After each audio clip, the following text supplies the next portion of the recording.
Hi everyone, Savin here. In this video I will show you how to install Python 3.12 on Ubuntu 22.04 and set it as the default Python version. Currently I am using the Ubuntu 22.04 which come with the Python 3.10.12 as the default version.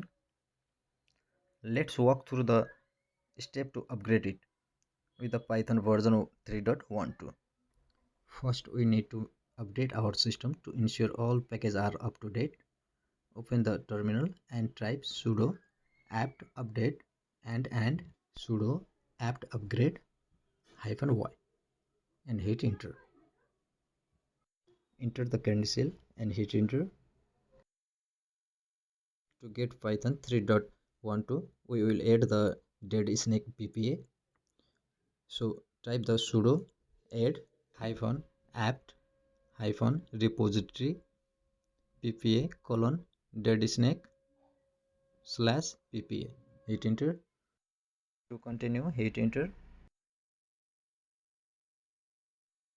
Update the packages, type sudo apt-update and hit enter.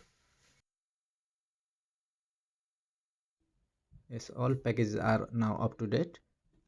Now we can install the Python 3.12. So type sudo apt install Python 3.12. Hit enter. To continue, type y, hit enter.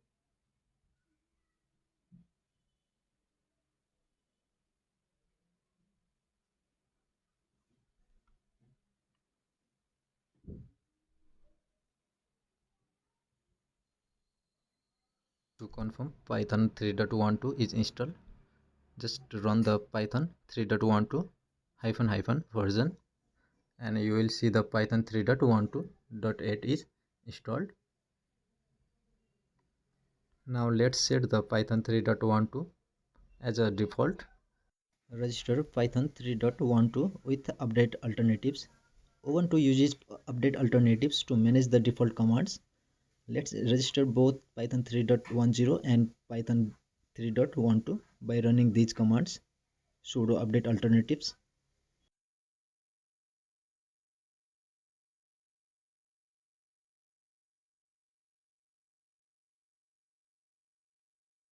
Now configure Python 3.12 as the default version. Use the command sudo update -alternatives -config python 3 and hit enter. You will see a list similar to this. There are two choices for the alternative Python 3. I'm going to select the Python 3.12, so I'm type the 2 and hit enter. To confirm, check the default version with Python 3 - version and it should be now display Python 3.12. That's it. You have successfully installed Python 3.12 and set it as the default version on Ubuntu 22.04. If you found this video is helpful for you, please don't forget to subscribe this channel. This is Savin. Stay tuned for more videos. Thank you.